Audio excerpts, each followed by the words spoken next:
Hello guys, अप्रतिम मेजवानीमध्ये आपलं स्वागत आहे. मी क्षितिजा आणि आज आपण बघणार आहोत बनाना चॉकलेट स्मूदी. चला गाईज, याची रेसिपी बघूया.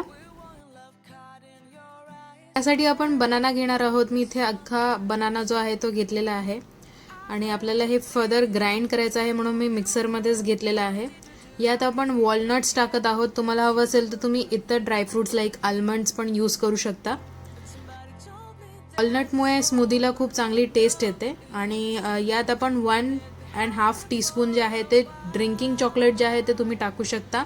जर तुम्ही स्वतःसाठी बनवत असाल तर तुम्ही प्रोटीन पावडर यूज करू शकता.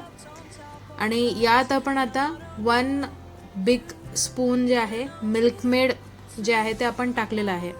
जे प्रोटीन शेक करणार असतील किंवा प्रोटीन स्मूदी करणार असतील तर त्यांनी मिल्कमेड टाकू नये. बनाना चॉकलेट स्मूदी जे आहे ते मी किड्ससाठी करत आहे, म्हणून याच्यामध्ये मी नॉर्मल मिल्क यूज केलेला आहे. तुम्हाला हवं असेल तर तुम्ही आल्मंड किंवा सोय मिल्कही यूज करू शकता. तर आपण हे प्रॉपर ग्राइंड करून घेतलेलं आहे आणि मी आता हे सर्व करून घेत आहे गाईस. ही स्मूदी तुम्ही बघू शकतात की खूप थिक आहे. यात मी दूध जे आहे ते थोडं ॲड केलेलं आहे आणि याच्यात आपण आता थोडंसं वरनं वॉलनट्स जे आहे ते टाकत आहोत.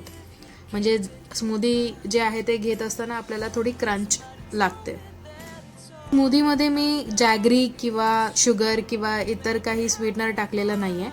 आता याला डेकोरेट करण्यासाठी मी एका वुडन स्टिकमध्ये बनानास जे आहेत ते इन्सर्ट केलेले आहेत कट करून आणि याच्यावरती मी मिल्कमेड जे आहे ते ड्रिझल करत आहे गाईस. अशा मी 2 स्टिक जे आहे ते करत आहे. किड्सना हे खूप आवडतं. वेन मिल्कमेड आणि बनाना जे कॉम्बिनेशन आहे, नॉर्मली तुम्ही अशी स्टिकसुद्धा किड्सना दिली तरी त्यांना खूप आवडते. तर ही रेसिपी जी आहे, ही जी स्मूदी आहे ती नक्कीच ट्राय करून बघा.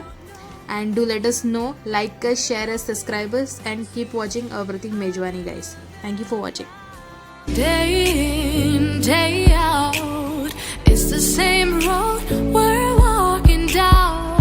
Same job, same town, 'cause we've been told that's the way.